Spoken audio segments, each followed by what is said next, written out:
Cryptic tweets among Becton and Sauce. What could that mean for the Jets and their future quarterback situation?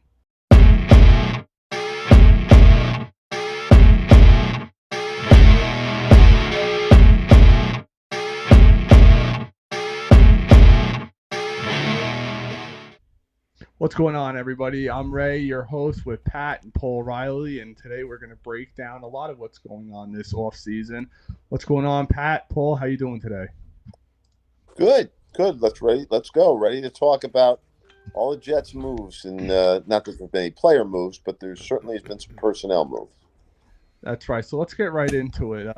What are your guys' thoughts on the Nathaniel Hackett? We kind of broke it down in one of our prior videos, but I know a lot of people have been reaching out. They want to get Paul's honest thoughts about, Nathaniel Hackett and what are the expectations. And if we don't get Aaron Rodgers, is it a complete failure this offseason? Well, if you're asking me, I'm on. Right. I'm not a Nathaniel Hackett fan. Mm-hmm. I mean, I just think he stinks, to be blunt. I think that you can't look at Green Bay. I know people try to say, well, he was the offensive coordinator. He never called the play. Okay, the play was called by LaFleur. The times he's been an offensive coordinator has been 6 seasons with 3 teams. Now, I say offensive coordinator in Denver. He called all the plays until he benched himself. But, so he called plays 3 times. He called it in Buffalo in 13 and 14, and in Jacksonville 15, 16, or 16 and 17, 15, 16 and 17, and then 8 and this year with Denver. He had 1 year. And people point to that, and you got to give him credit. In 17, they were second in yards with Blake Bortles. But then what happened after that? In 18, they went back to 22nd. So it wasn't like he developed Blake Bortles. And we all laugh at Blake Bortles. He was a lousy quarterback, but he was a high pick. Now, he didn't have great quarterbacks in Buffalo. He had E.J. Manuel and Kyle Orton. But he was 19th and 26th. To be blunt, he's had 1 season where he was not in the, he was 11th 1 year.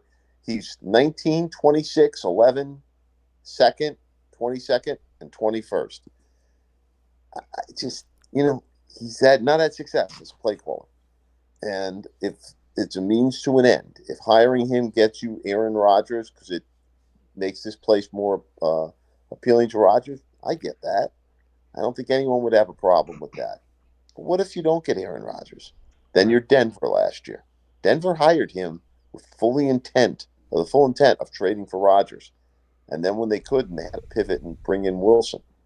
And, everyone says, well, Wilson was terrible. I'll tell you one person who doesn't think Wilson's done, Sean Payton. Sean Payton signed a 5-year contract there. He doesn't think Wilson's done.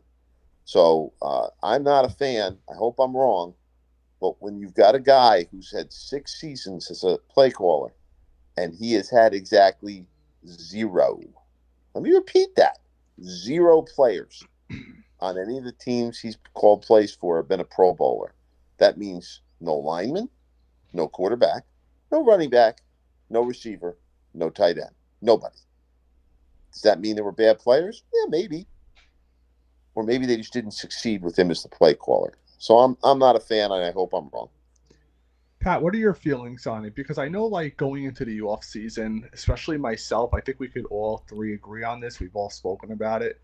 We were really looking for a play caller with experience, and you're really looking at either the hot QB coach, because you're not going to get any realistically, we're not going to get anybody of significance because all the really good play callers are already head coaches, or they already have an offensive coordinator job, and you're not going to move laterally in this league. So it was either going to have a hire like this, pull somebody out of college football, like Munkin, or get the hottest quarterback coach, like people kept throwing out Johnson with the Eagles, which I wouldn't have been a fan of because we just went through that whole scenario with Mike LaFleur. So I think Saleh's more relying on the veteran, him being able to play call.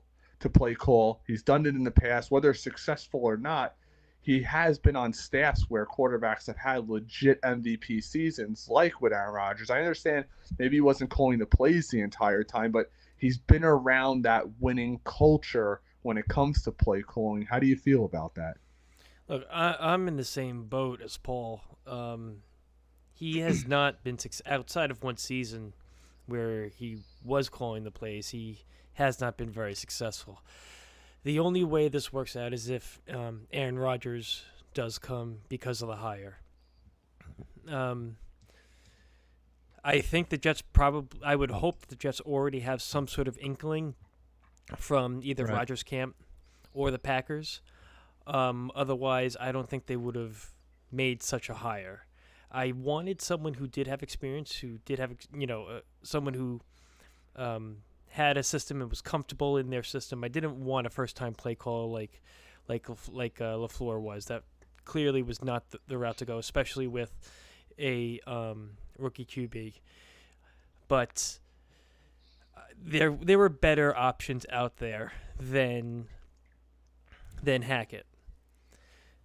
If Aaron Rodgers I comes agree. along with the package, and I feel like if he does, it could be a scenario where it's not just Hackett really running the offense, but it's kind of a mix of Aaron and Hackett running the offense because he is not just any other veteran. He's one of the best quarterbacks to ever play the game. So Right. it could be a scenario, hopefully, maybe where when Peyton went to Denver, Mm-hmm. he really took a hold of what he wanted to do and was really almost like his own coordinator in a way. Um, Now, Rodgers doesn't seem like that type of person to just take complete control, but if he's with someone that he's comfortable with, maybe it's more of a offensive, play calling by committee in a way. If anybody else comes besides Aaron Rodgers, though, we're gonna have trouble. Even if it's Derek Carr, who has great numbers. If it's anyone other than Carr, then we're in for a long season. And I think Salah and Joe Douglas could be looking for new jobs. Well, I also look at it like this as well, and Paul, I'll get to you in one sec. Um, what you took the words right out of my mouth. How many times last year did we watch our quarterbacks go to the line of scrimmage and audible? Never. I mean, it rarely ever happened. When's the last time we saw Zach Wilson come out of a huddle, correctly diagnose the defense around him, and make an audible or get the hot read? It's something that if you get a guy like Rodgers and Carr to an extent, because Carr statistically would probably be the best quarterback we've ever had on in our organization, throws for in regard to passing yards and his success, but having a quarterback that can go to the line of scrimmage, read a defense, read cover two, cover three, a blitz, overload blitz, whatever it is, have the ability to check down, go through reads one, two, three, four. We haven't had. So getting a guy like Rodgers in here, I almost feel like helps the offensive coordinator because he is also the eyes and ears. We saw it last year. Think about how many times we kept hearing of Booth LaFleur because Zach Wilson couldn't read a defense and LaFleur is up in the booth and we hear all this controversy. They bring in the John Beck, his former quarterback coach, 2 years in a row. Well, the first year it worked coming off the bye week. Last year it clearly didn't work. So it's almost like LaFleur was in way over his head, and Zach Wilson, being a second-year quarterback, was completely over his head. So bringing in that veteran presence, to me, whether it's Carr or Rodgers, I'm okay with either or. I know you guys would prefer the Rodgers route. I probably would as well, but I'm wondering what that compensation is going to be where Derek Carr is just going to cost you probably money because he's going to be cut. And I know Paul's going to get into that in a second, reasons why he should be cut before tomorrow's game because I didn't know this until Paul brought it to my attention. So, Paul, why don't you get into that? What's the situation with Derek Carr and how soon should they cut him and how soon should we be looking for teams to potentially reach out to him and sign him? Well, Carr's contract's simple. He is an out. He signed a 4-year deal, but they wanted to give themselves an out. 3 days after the Super Bowl, if he's on their roster, he's guaranteed $41 million. 34 of it is this year. 7 is next year. Then he's got no more guaranteed money, although his cap hit is $40 million a year, but none of that's guaranteed. However, this Pro Bowl nonsense, this flag football or touch football, whatever the hell it is, that's called a football activity. If, God forbid, he tears his ACL tomorrow, he can't pass a physical 3 days after the Super Bowl. It means all his money is guaranteed, all that $41 million. So if I'm the Raiders, and I know he's not going to agree to a trade, he'd be the village idiot to agree to a trade. The guy could be a complete free agent with no compensation 3 days after the Super Bowl. What would possibly possess him to agree to a trade to the Jets, to the Redskins, to anybody, whatever? Why? He hurts his new team because they have to give compensation. He's restricted to the contract he has now. And he is restricted to, more importantly, to be negotiating with one team. I mean, if I'm his agent, I tell him any trade, no trade clause, use it. That's why you have it. So that's why if I'm the Raiders, I cut him tonight because I am not taking any risk. People say, well, he's not going to get hurt. It's flag football. You might remember about 20 years ago, the Patriots had a Rookie of the Year running back named Edwards. And he was playing in a flag football game at the Pro Bowl on the beach. He didn't hurt his knee. He destroyed it. He suffered nerve damage. He couldn't play for 2 full seasons, and then he was a shell of himself when he came back. As far as I'm concerned, any activity where you're moving, you could hurt yourself. So in my view, if I'm the Raiders, I cut him tonight or tomorrow morning. That being said, he's in a great position. 3 days after the Super Bowl, which is the 18th, right? No, I'm sorry, the 16th. He's free. He's the only free agent in the NFL starting quarterback who's free. He doesn't have to wait till the league year starts on March 10th. He's free. He's got the field to himself. And I think he'll take full advantage of that. I don't know where he's going to sign. None of us do. But he's in a very nice position because of that contract. Now I'm wondering a couple of things because now we're seeing through multiple reports that the Raiders fully expected Tom Brady to hit free agency this year and that him retiring kind of throws a curveball into their plan. So I'm wondering if there's 2 scenarios they're looking at. From reports that I'm seeing is they're potentially going to go full bore after Aaron Rodgers. They have the lure of Devontae Adams, his former teammate. They have a great offensive line. It's something we've talked about in the past. Maybe not such a great defense, but they could pivot 1 or 2 ways in my mind. If they contact these trades are worked out beforehand. Let's not pretend like, the league year's open. Let's start bargaining now. They'll probably have a feeling before. I'm sure they're reaching out to the Packers now to see what kind of compensation they're looking at. Is there, Pat, you can give me your opinion on this as well. Is there any chance that because the Brady thing fell apart and the Raiders may not be willing to match the compensation that maybe the Jets would be willing to put out there, that they actually end up keeping Carr instead? Because I don't see them with that offense, the veterans they have on the offensive line, and obviously Devontae Adams at wide receiver. I don't see them going to a young quarterback at least next year immediately. So is there any chance that Carr actually stays with the Raiders and they don't cut him now because of this Brady situation falling through? It's certainly possible that the Raiders could keep Derek Carr. It's most likely. I think they were probably thinking about that, when they first benched him. But now that Tom Brady is not going to be playing, he'll be retiring.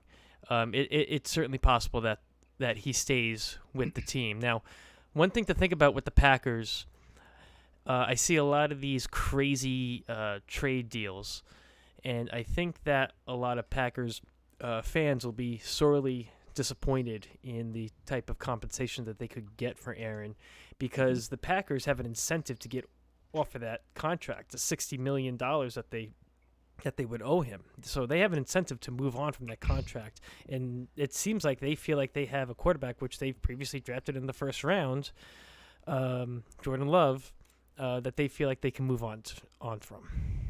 See, I Right, think and there's. I Oh, go ahead. I'm sorry. no, go ahead, Paul. I, I think there's a quarterback the Raiders will pivot to. It's Jimmy Garoppolo. Mm-hmm. Don't forget who the coach is in Arizona in Nevada. It's Josh McDaniel. Where was he before? New England, New who England. drafted Garoppolo and had him there for 4 years, or 3 years. New England. So he knows him well. He won't be that expensive. I think that's their pivot. I'm in the minority. I still think the Packers at the end are going to not trade Aaron Rodgers to anyone. I think they are No going to kidding. keep.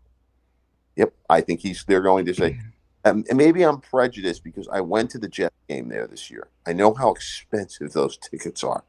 That's the most expensive stadium I've ever been in. I mean, the seat. I was in the third row from the ceiling, and it was more than my seats at the Jets games. And I'm in the first level, and I paid for a seat license. Okay, and I don't know how they sell those people on a complete rebuild because there's no middle ground to me. It's one or the other. Either, as Pat said, they go with Jordan Love, who has stunk every game he started, except the relief job this year in Philadelphia. He stunk.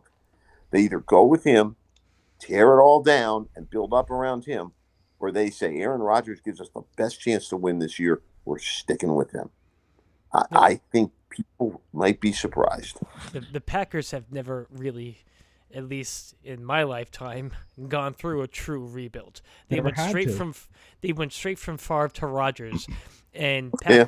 Packers fans are kind of used to having a franchise quarterback for a very long time, and they're used to paying, like like you said, they're probably used to paying those prices and are more than happy to pay that price because the I product that think they're us getting Jets on. fans would be too. If we Well, had if that. think about it, if we had a product on the field the way the Packers have been for the last decade, I'd pay whatever it costs to go to MetLife. You know? What it comes down to really is none of us know, and none of us know how they really feel about Jordan Love. Yeah. Do they look at Jordan Love and say, "We blew it. He stinks. We made a mistake"? But this is the GM. I'll play the other side of the coin. Why they would trade Rodgers. This GM not only drafted Jordan Love, he traded up to draft him in the Mm-hmm. first round, and he may believe in him. And if he does, then history repeats itself. They dump their 39-year-old quarterback on the Jets, and they go with the young guy. It worked once, maybe it works twice, but I'm very curious. You see the Jet fans on Twitter who just assume that all this is going to happen. I'm not one of those people. I want to. The first step is Green Bay has to say they're making a trade. The Mm-hmm. second step is they have to trade him to the Jets. He has to want to come here. And so, there's a ways to go before those two things come to fruition. Well, that brings up another point of mine that we didn't get your opinion on yet, Paul, about the Purdy injury, because in a similar situation, the 49ers gave up 3 first-round picks for Trey Lance, and in my mind, he hasn't sold me that he's the answer for anything. I keep hearing, oh, dark horse for MVP. Get a grip, okay? Let's get a grip, San Francisco fans. But anyways, the Purdy injury might put him out for the whole year. Are they willing to let Garoppolo walk, Purdy not play, and just have Trey Lance? Where are they in this whole quarterback market? Are they going to go after Gardner Minshew or Jacoby Brissett? Are they going to settle for that kind of talent? Contractually, that was why Garoppolo took the pay cut to come back. They can't franchise him. That's in his contract. He's done. He's out. He's free. So he's not coming back. There's no way he'll ever come back there. But to your point, I think Purdy, listen, I'm no doctor, but I can do math. If he gets that elbow operated on, I think he's done for the year, or at least the majority of the year. And Lane's been bad when he's played. So I think you're very correct. I think they will take a lower level quarterback who they don't have to pay much to. And I also think they'll draft one again. They've done that pretty well, except when they drafted Lance. But I mean, they'll draft a Purdy type late. But now Garoppolo's never going back there. He made that very certain when he renegotiated his deal. It's amazing because we're in very similar situations. I'm not going to say we have their defense because clearly we don't. And we don't have their offense. But we're in the same situation where it's like if we had Purdy on our roster last year, there's a good chance that we're a playoff team. A guy who just reads the defense, makes it simple, reads. If we didn't lose Brees Hall, what it could have done for this roster. And it's funny because we just finished talking about the whole Derek Carr situation. How about his comments at the Pro Bowl? And the guy's like, "You ever been that hot?" He goes, "No, that's probably why I'm playing somewhere else." When they were That was doing fun. the drills, how funny was that? Which tells you that he knows he's gone, and all these people out there putting these fake trades out there. I see these reporters out there. It's all clickbait. He's not getting traded. There's no reason that a guy with a full no trade clause like him should ever accept a trade. You're going to see the money he gets in the open market. You're going to have teams like the Panthers, potentially Indianapolis, maybe the Falcons. You're going to have the Jets out there. You're going to have multiple suitors that are going to be willing to spend top dollar on a quarterback like him, especially since it's so rare a quarterback of his quality actually comes to market. And the only thing that is going to cost you is money and not picks. Because if we're looking at it from a logistics standpoint with the Jets, Aaron Rodgers or Derek Carr, you're not only, you're going to have a very cheap Aaron Rodgers next year, but the following year it jumps up to $30+ million his guarantees, and you're talking about probably 2 first round picks that you're going to be giving up because, in my mind, 1 first round pick's not going to get it done. So, but I'll tell hey, you we all know. another team. How about the coach that drafted him in the NFL, Dennis Allen? He's now the head coach in New Orleans. He was the head coach in Oakland when they drafted him. So, he certainly knows him pretty well. Yeah, without a doubt, and I think it's clear cut who we know the Jets, a lot of their players want. We were going to talk about some of those cryptic tweets that Sauce and Becton are putting out there. Sauce put, I believe it was a photo of Aaron Rodgers and it's on a screen. Pat, you want to break that down for us? Sauce's tweet was, "A. Aaron Rodgers? Question mark. Never mind. I forgot what I was about to say." It's never Derek Carr. It's always Aaron Rodgers Yep. with these guys, right? And then Yeah. Mekhi Becton tweeted a photo of from the movie Step Brothers, and he photoshopped his head and Aaron Rodgers' head as onto the picture. So, I think it's insane.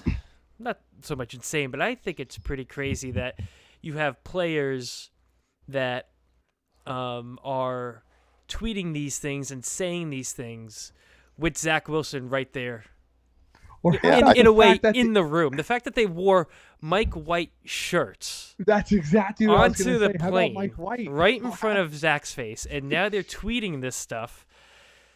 You know, I've never seen anything like it. Goes to show you the leadership and what they think of Zach. Let's be honest. Yeah, yeah. yeah, It's unfortunate. If he was off the roster, yeah, no problem. He's going to be on the team next year. He's yeah. going to be the backup quarterback, and these guys are, they're posting his job essentially on, you know, online saying, "Hey, come replace Zach Wilson. He stinks." Paul, is there any The only hope that Zach Wilson has at this point in his career is if they do get Aaron Rodgers. It's pretty clear that Aaron and Zach actually have a pretty close relationship. They actually talk a lot, it seems like.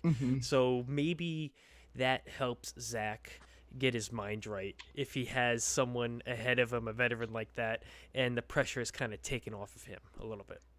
right? Well, Paul, you know the numbers better than I do. Because Rogers' cap hit would only be what is it, like 15 million next year? 15 And million they're the supposed to For say it the again. second, it goes through the roof. Right. Is there any chance the Jets could trade Wilson and designate it post June 1st after this year because of that cap it being so low, and then bringing Mike White back for say $5 million a year? That $5 to $8 million for a year, because then you're still at under $30 million for a starting quarterback if you put all that dead cap money together. Yeah, but here's the problem. His salary next year is 9.2 million dollars. His dead or 9.4. His dead cap is 20.7. Do the math. That's an 11.3 dead cap difference. And then you have to pay millions to a backup. So in my mind, you're talking about $15 million. And even if you make it a post June 1st move and you designate it like that, you're still taking what, 5 million this year and 5 or 6 million next year. I don't know. I think it may be smarter to just keep him as the backup because he has started a lot of games, and you know, If you dead I, him after the next year, I think you could break that $5.5 million into the next 2 years. So it's a $2.5 million dead right, cap hit then. right, yeah. I mean, it just in my mind, I think he's on the roster. I don't think their cap is in such a position that they can afford to take that loss. That's the bottom line. Because remember, you have to replace him, and if you replace him with Right. Mike White, even okay, maybe Mike White $4 million. You have an 11.4 million. So now you spent $15.4 million for your backup quarterback. Yeah, I Is don't there know. a chance that he's on this roster and they still bring Mike White back and I say, don't "Oh, we're think gonna have three quarterbacks and they're gonna compete"? now because then you've got. I mean, you've got. Let's say it's Rodgers, 15 million. Let's say it's Carr, around the same. You've got Wilson with his 9.4, and now White. And by the way, why would White sign? White signed to be a third string quarterback and not I know dress that on. doesn't that scare the hell out of you though? Look at our offensive line last year. You're telling me Rodgers gets hurt. I want to see Mike White come in. Rodgers gets hurt, and it's Zach Wilson. We can kiss our season goodbye week 1 if that happens. Yeah, I mean, listen, that's just reality in the NFL. I think they'll Right. probably draft back late. I do. I think that they'll still. In fact, I'd be very surprised if they didn't take a flyer on an arm late. Look how well it worked out for San Francisco. All in. You got anything else, Ray? No, that's it for me today. I think we're gonna find out a lot within the next couple of days, especially right after the Super Bowl. We'll be here to break it down for you, of course. Like always, if you're new here, please subscribe. If you're returning, thank you so much. We appreciate the support. It's amazing how fast this community has grown so fast. And if you're not following us on Twitter, follow us on Twitter because we do some amazing giveaways of Jets merchandise, and we want to spread the love to as many Jet fans as possible. Well, this was a very good. I had a lot of interesting topics, and I thought we covered it well. And the video's good. Pat knows his stuff. Technically, our voices match our words, so that's a big freaking improvement. So, that's good. All right. Thanks everybody for Take joining, care. and go Jets.